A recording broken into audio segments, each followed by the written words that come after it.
Welcome to Deeksha Online. So in today's class, we'll do a revision of the chapter Wave Optics. So wave optics is branch of optics which deals with the wave nature of light, the phenomena associated with wave nature of light like reflection, refraction, then total internal reflection, interference, diffraction and polarization. So these things we'll consider in this chapter. So first concept that we come across in wave optics is wavefront. Wavefront is locus of all those points in space which are vibrating in same phase. So all those points which are in same phase form wavefront. Suppose if there is a point source here, it emits light in all directions. After some time t, in all directions the light will travel a distance equal to ct, where c is speed of light in vacuum. Then if you join all those points which the light has reached, then you will get a surface. That surface we call it as wavefront. So here if you have a point source, you will get a spherical wavefront. Now coming to different kinds of wavefront, depending on the shape of the source, we'll have different shapes of wavefront. Suppose if you have a point source, then you will have a spherical wavefront as we had seen in the previous diagram. So the locus of points which are in same phase in the form of a sphere. So that is called spherical wavefront. If the source is a point source or a spherical source like sun, then you get spherical wavefronts. Then coming to cylindrical wavefront. So when the source is a linear or rectangular, then you get a cylindrical wavefront. For example, you have tube light or rectangular slit. Then coming to plane wavefront. So wavefronts of any shape tend to become plane at very large distance, that is infinite distance. If you consider the light that is coming from a distant source like sun, the sun rays that reach the earth, they are in the form of plane wavefront. At very large distance, the sphere and cylindrical wavefronts, they tend to become plane.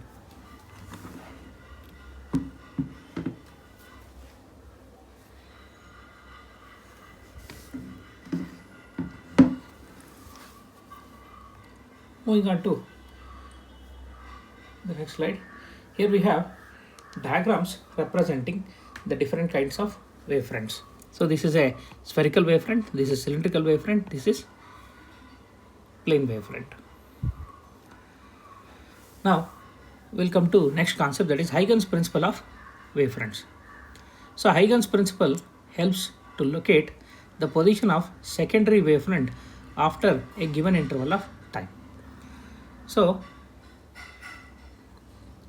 whenever light propagates in a medium, it forms wavefronts. Each point on wavefront is a source of disturbance that will again re-emit the secondary waves. So these secondary waves advance in the medium. So the light is spread in the entire medium. So this is how the light waves propagate. So to understand the propagation of light waves in a medium, Huygens principle of wavefronts is used. So it can be stated in two parts. First one, every point on a primary wavefront acts as a secondary source of disturbance. Now the wavelets emanating from the secondary source of disturbance spreads out in all directions with the speed of the wave in that particular medium. The envelope of all these secondary waves gives the shape of the new wavefront, where the secondary waves reach after the given amount of time, then the envelope of all those points will give you the shape of new wavefront. So in order to construct the position of new wavefront, so we can follow this procedure. So draw spheres of radius v delta t, where v is velocity of light in medium, with each point on the wavefront as center, where delta t is the time after which you have to find the new position of the wavefront. Now once you get the new wavefront, are secondary wavefronts, then a common tangent to all these shapes, all these spherical shapes. So because each point source it is, each point will give rise to secondary wavefront which is in the form of a sphere. So common tangent to all these spheres will give you the new position of the wavefront. So that can be done like this. Suppose if this is the point source, so point source is somewhere here, taking, let us say this is the BE is the original position of the wavefront, or let us say this central dotted line is the original position of the wavefront. Then after a time V delta t, so this distance should be V delta t, or after the time delta t it has moved to distance V delta t. So now taking V delta t as the radius and each and every point on this central dotted line as the center, draw spheres. Then common tangent to all of them, that is DC, gives you the new position of the wavefront. Suppose if it is a plane wavefront, it advances this way. So this is about Huygens principle of wavefronts. So using this we can prove the laws of reflection and refraction. So you can derive Snell's law of refraction using Huygens principle of wavefronts. So in that case, we'll consider the first case, that is light is traveling from rarer to denser medium. The diagram for that is this. So this is AB is incident wavefront, plane wavefront. So A dash B dash is the refracted wavefront. So there is a derivation for this. We had derived this in the previous class. Then when it is traveling from denser to rarer medium, here you can arrive at the definition of critical angle. So here AB is incident wavefront and EC is refracted wavefront. So using this you can prove laws of reflection, refraction, and also define critical angle. And coming to laws of reflection of light. So here this is incident wavefront AB and this is reflected wavefront. So these constructions can be done by using Huygens principle of wavefronts.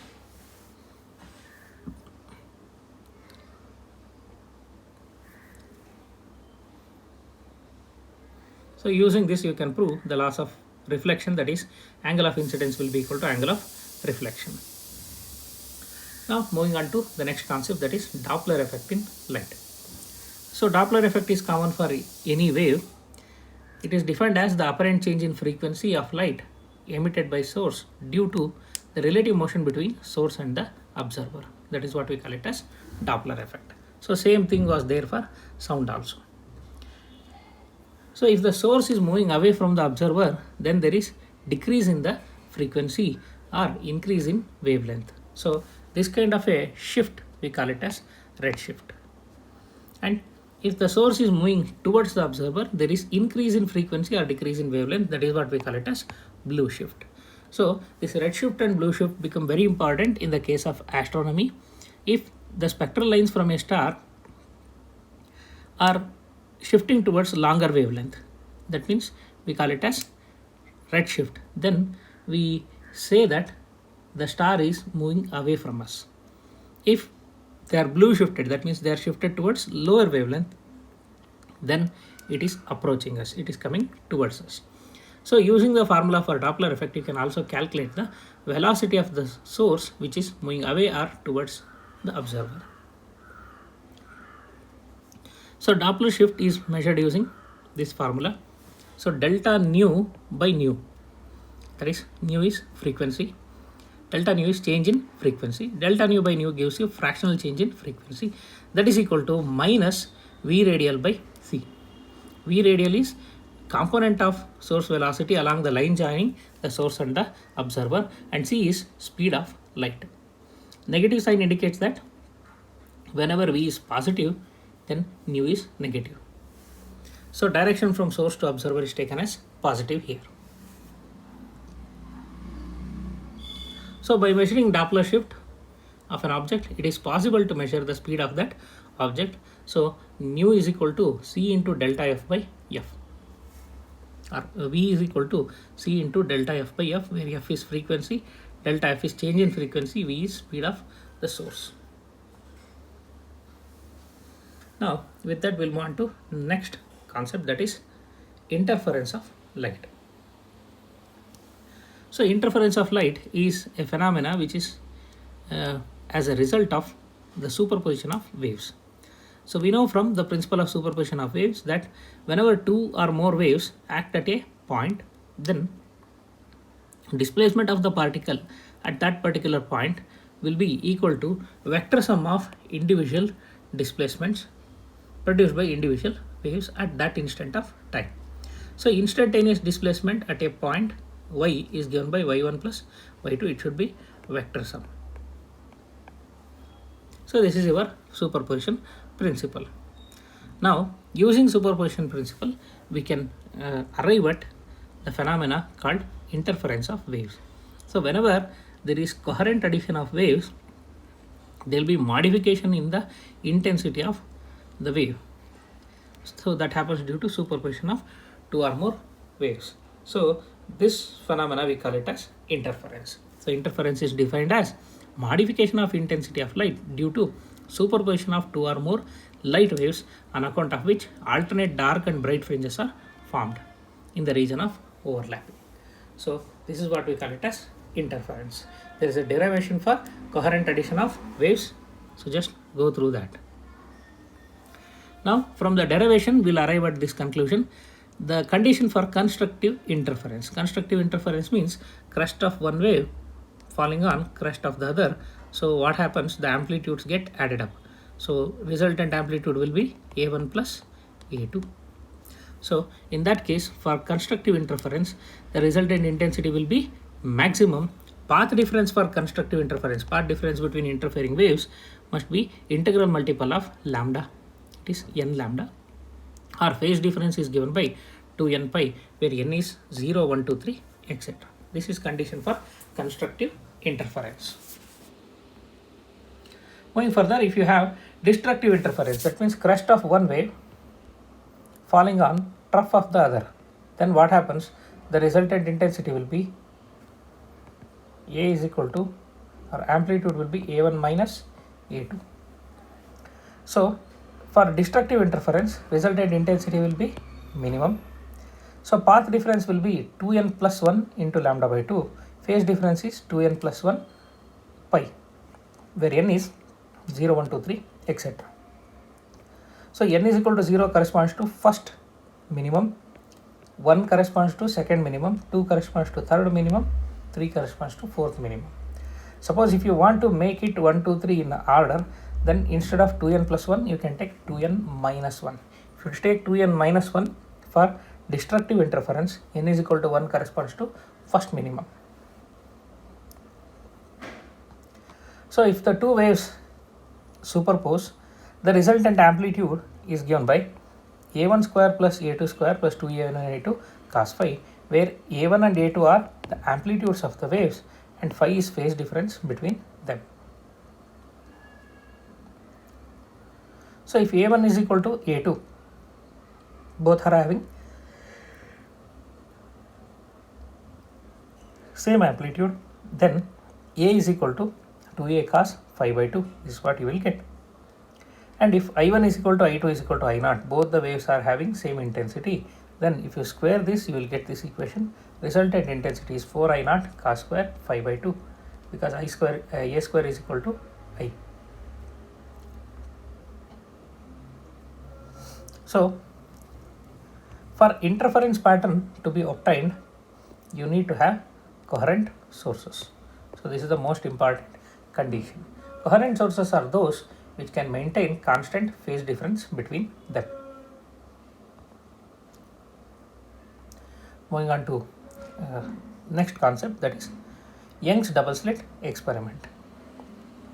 So it's a practical demonstration of the interference pattern. That's the significance of Young's double slit experiment. So interference requires coherent sources which can maintain constant phase difference between them, and two independent sources cannot form coherent sources because phase of light keeps changing. Two sources obtained from a single source emit light waves with same phase. So we have to derive the coherent sources from a single parent source. So now coming to Young's double slit experiment, in this there will be a double slit, S1 and S2 are two slits, which is illuminated by a single source S. So S1 and S2 act as secondary sources, they are coherent sources. So S is the source which is equidistant from S1, S2. This distance and this distance will be equal. When it is equidistant, then the waves at S1 and S2, they arrive at phase. So S1 and S2 can maintain constant phase difference between them. So that produces interference pattern on the screen. So interference pattern, actual interference pattern will be like this. So each bright and dark patch, they are called fringes. So we call this as fringe pattern. So this what is the interference pattern which is observed on the screen. If you consider the variation of intensity in fringe pattern, so variation of intensity can be represented by the graph like this. Then the fringe width, that is distance between two consecutive bright or dark fringes, is given by lambda d by d, where lambda is wavelength of light used, capital D is distance between slit and the screen, and small d is distance between the two coherent sources. So in this case, fringe width beta is equal to d lambda by d, and you have derivation for this.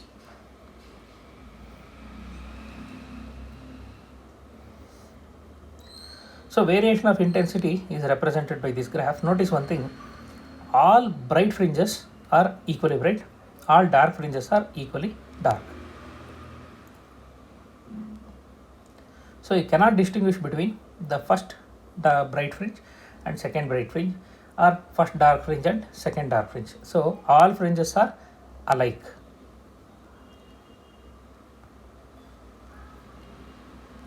So this is photograph of interference pattern in Young's double slit experiment. This is photograph of interference pattern produced by monochromatic laser light passing through double slit, green laser. Coming to list of formulae, so position of nth bright fringe from the center of the screen in Young's double slit experiment is given by xn is equal to n d lambda by d, n is equal to 0, 1, 2, 3, etc. Position of nth dark fringe is given by 2n plus 1 into lambda d by 2d. So if you start from n is equal to 0, if you start from n is equal to 1, it will be 2n minus 1. Then fringe width is given by beta is equal to lambda d by d. When the apparatus is immersed in any other medium of refractive index n,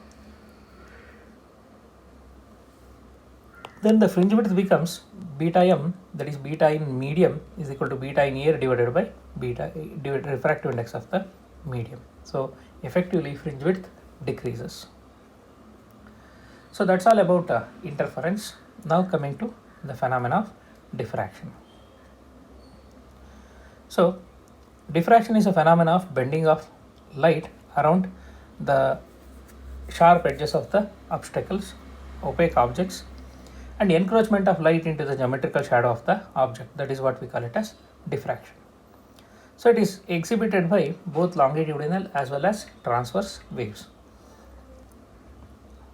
So it is easy to observe diffraction in the case of sound waves than in light waves. Condition for diffraction is the size of the obstacle should be comparable to the wavelength of wave that is undergoing diffraction. So if you consider sound wave, the wavelength of sound wave is much larger. It is of the order of around 17 meters.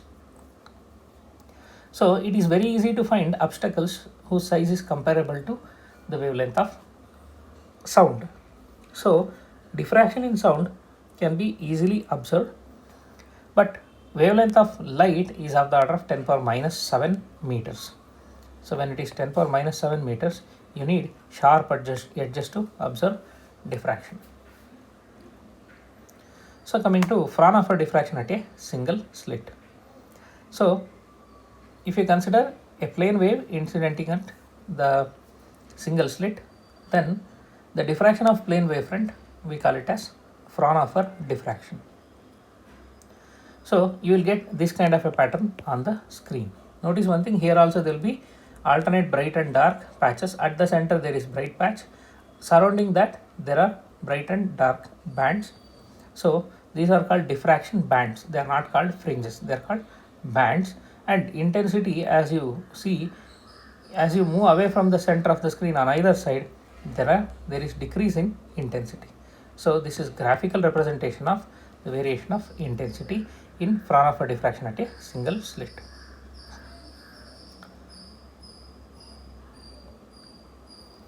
So you can arrive at the condition for the position of bright band and dark band. So dark bands are formed due to destructive interference of the secondary waves, and bright bands are formed due to constructive interference of secondary waves. So diffraction is a special case of interference, but here interference takes place due to secondary wavelets, not due to primary wavefront.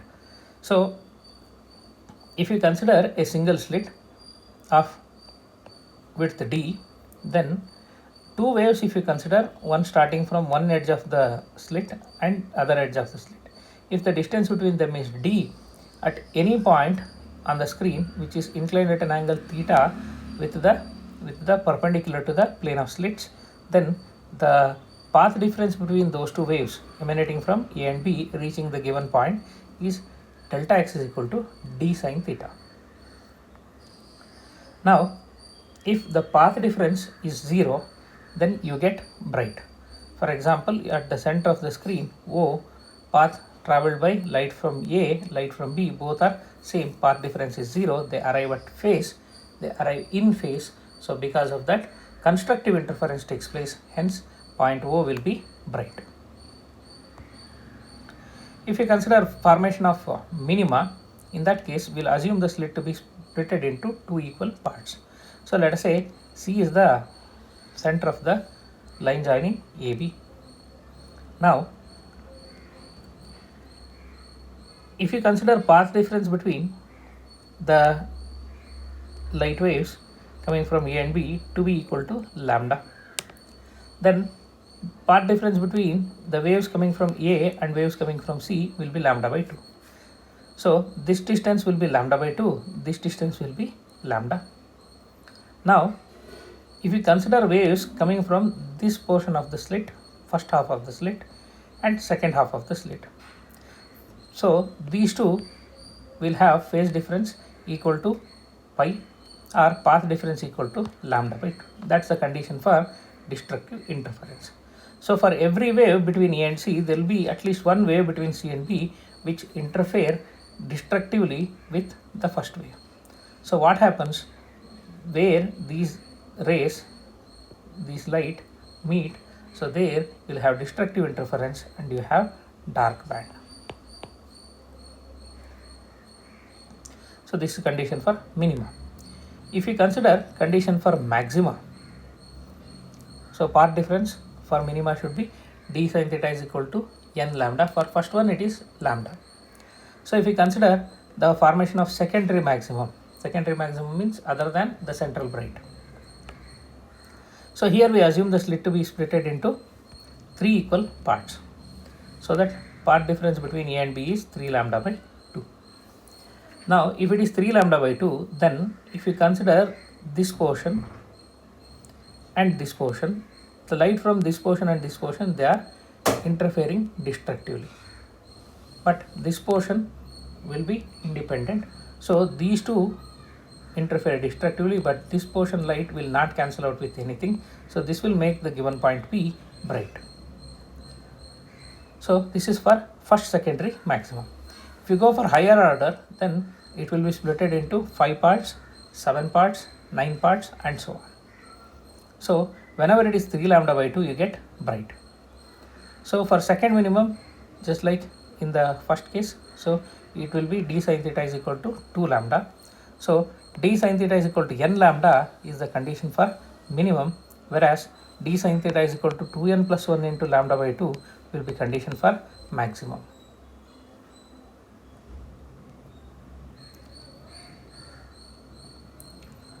So now coming to angular width and linear width of central maximum. So linear width of central maximum is defined as the distance between first minimum on either side of the pattern. So from first minimum this side to first minimum this side. So if you find this distance and double that, that will give you linear width of central maximum. And angular width is given by this particular angle. So this angle theta. So this is half of the angular width. If you double this, this will give you angular width of central maximum. So you can prove that angular width is equal to 2 lambda by d and linear width is equal to 2 lambda d by d. It's simple geometry.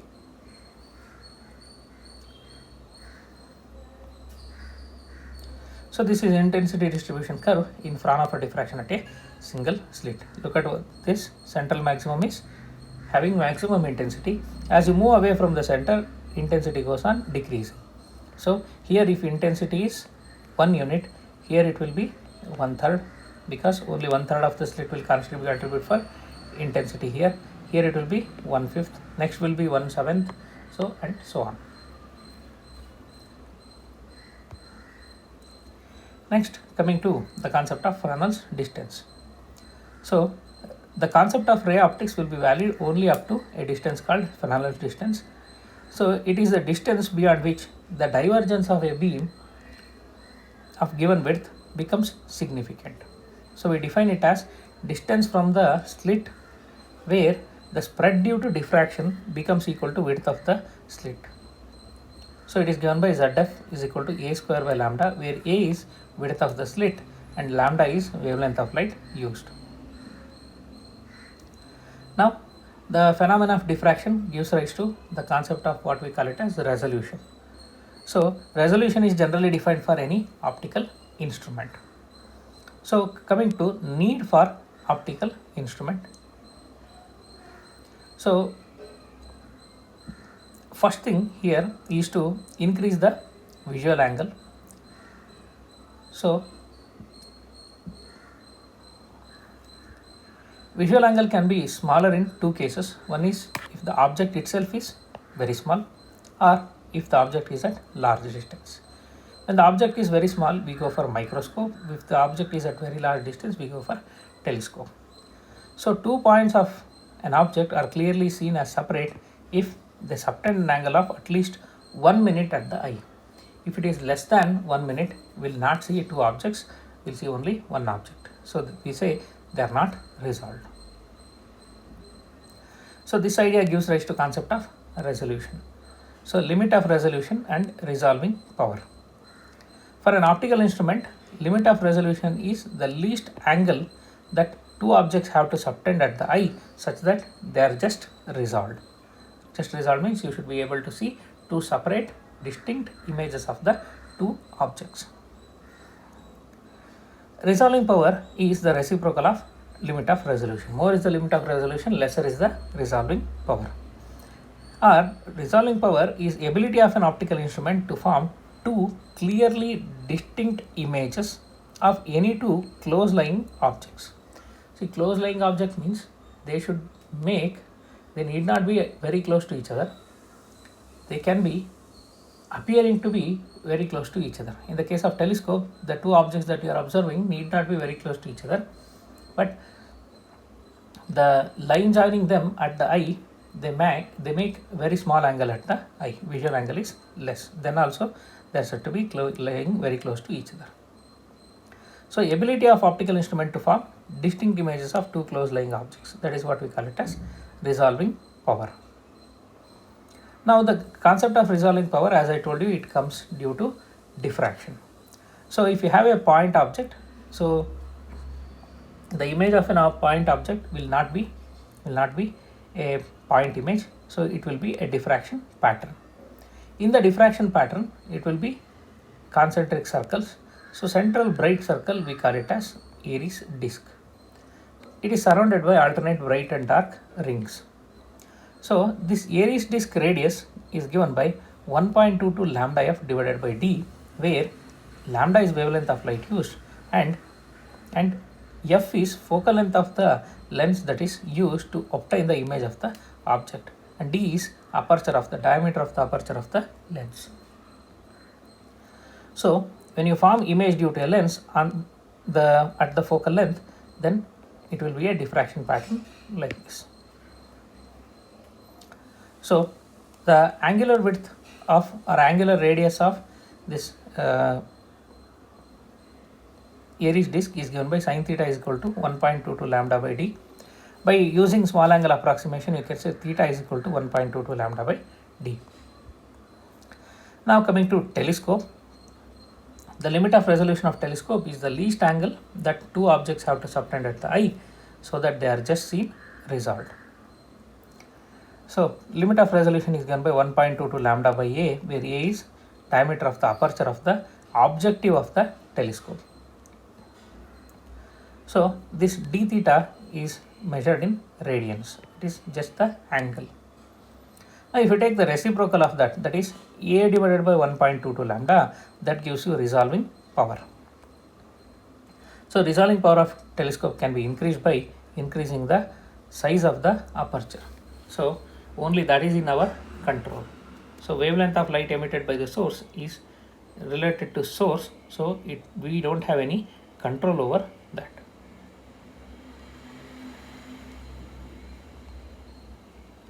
Now coming to microscope. For microscope, limit of resolution is defined as minimum linear separation. It's not angular separation, it is linear separation between two point objects to be seen as distinct. So limit of resolution of microscope, you have a derivation for it. It can be derived that dx is equal to 1.22 lambda divided by 2n sin beta, where beta is this semi-vertical angle, n is refractive index of the medium between object and the objective of the microscope, lambda is wavelength of light used, and resolving power is given by 2n sin beta divided by 1.22 lambda. So resolving power of microscope can be increased by increasing n, by filling the gap between object and the objective by some medium of higher refractive index. You can increase the resolving power by increasing the semi-vertical angle and also by decreasing the wavelength.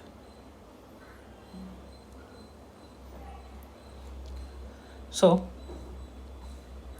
by decreasing the wavelength of incident light used, that means you can go for ultraviolet light. If you go for ultraviolet light, then we call such microscope as ultra microscope. So by filling the space between the object and objective with some medium like some oil, you can increase the resolving power. So such model of microscopes are called oil immersion microscope, or such objectives are called oil immersion objectives. They will have better resolving power.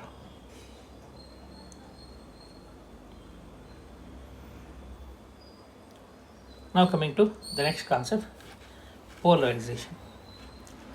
So polarization is a phenomenon in which the vibrations of light are made to occur in one particular direction, or removing the symmetric distribution of the light vibrations around the direction of propagation. So it is exhibited by transverse waves. So to understand the concept of polarization, let us take this diagram. If light is traveling in this direction, the electric field vectors will be vibrating in all possible directions around this direction. So this is one direction, this is one direction, this is one direction, this is one direction. So in all possible directions they will be vibrating. By some means it is symmetrically distributed around the direction of propagation. By some means it is possible to restrict the direction of vibration to one particular direction or set of particular directions. So by doing so, you are removing the symmetric distribution of the electric field vectors, which we call it as light vector. The phenomena of removal of the symmetric distribution of electric field vectors around the direction of propagation, we call that as polarization. And what we get as a result, we call it as polarized light. So that is called polarized light. So it is exhibited by only transverse waves.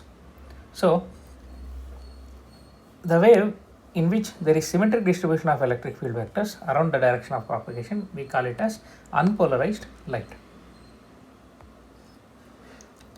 So you can represent polarized and unpolarized light using this representation. Unpolarized light is represented like this. On a ray, we will draw both arrows as well as dots. So if there is only dots, this is represents plane polarized light. If there is only arrows, this represents another plane polarized light. Now coming to next concept, that is polarides and pass axis of a polaride. So polarides are the plastic sheets which are used to produce plane polarized light. They consist of long chain molecules aligned in a particular direction. They convert unpolarized light to polarized light. So if unpolarized light falls on a polaride, then electric vectors along the direction of alignment of molecules get absorbed, perpendicular to that gets transmitted. So hence it produces plane polarized light. So the direction in which the vibrations are allowed, they are called, that direction we call it as pass axis. Now this is the representation of a polaride. So there are two polarides.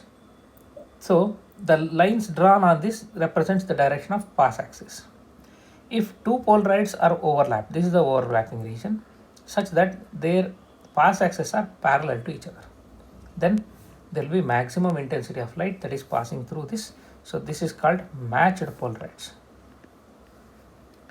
Suppose if angle between the pass axis is 90 degree, then in the overlapping region there will be darkness, there will be no transmission of light through it. So it will block the light. So this is called crossed polarides. Then coming to Malus law, when unpolarized light of intensity I naught is passed through a polaride, the transmitted light is plane polarized and it will have intensity I naught by 2. So if I naught is incidented here, what it comes is I naught by 2. This is first part. Second part is when polarized light is incident on the analyzer, another polaride, the intensity of light transmitted from the analyzer varies as square of the cosine of the angle between planes of polarizer and analyzer. So if I naught is the incident intensity and angle between the planes of polarizer and analyzer is theta, then transmitted light will have intensity I is equal to I naught cos square theta. This is your Malus law. Then coming to polarization by reflection. Unpolarized light is made to fall on a refracting surface. If you go on changing the angle of incidence, at one particular angle of incidence, the reflected light is completely plane polarized. For any other angle, it will be partially polarized. At a particular angle, it will be completely plane polarized. That particular angle of incidence for which reflected light is completely plane polarized, we call it as polarizing angle. At this polarizing angle of incidence, the reflected and refracted rays will be perpendicular to each other. Then when the light is incidented at polarizing angle, the reflected light is completely plane polarized. Then the refractive index of the medium on which unpolarized light is incidented, that is equal to tangent of the polarizing angle. If n is the refractive index of the medium, that will be equal to tan of polarizing angle theta p. So this result is called Brewster's law. So to prove this result, we will take this diagram. So this will be theta p, this is also theta p. Anyways, this must be 90 degree, this is r. Just use Snell's law, calculate r, then you will get n is equal to tan theta p. So the next concept here is polarization by scattering. So scattering is a phenomena in which light is absorbed and re-emitted by the particles of the medium. So sunlight that is scattered by atmospheric molecules is partially polarized. That is what was observed. So the phenomena can be understood like this. So when sunlight is incidented on a molecule, it is incident light will be unpolarized. It is unpolarized light. Now, if you observe the light that is propagating this way, this light contains both the vibrations perpendicular to plane of board as well as parallel to plane of board. Now, this molecule will vibrate in both the directions, perpendicular to plane of board as well as parallel to plane of board. But when you observe from this side, this molecule has absorbed this radiation and it should re-emit. That's the meaning of scattering. So when it emits, if it is vibrating in the direction perpendicular to plane of board, it will emit only perpendicular to that. So if it is vibrating this way, it will emit in this direction. It will not emit in this direction. There will be no light in this. So in this direction, you will see only perpendicular vibrations. The vibrations which are parallel, that means these vibrations will emit only in this direction. It will not emit in this direction. So in this direction you will see both. In this direction you will see only dot vibrations. Suppose if you consider direction out of plane of board, that is coming towards you or inside the plane of board going away from you, in both the cases you will find only arrow vibrations. There will be no dotted vibrations. If you observe it in any other direction, along this direction or this direction, it will be partially polarized. So this is the explanation of polarization by scattering of light. So that completes polarization and hence wave optics. Thank you.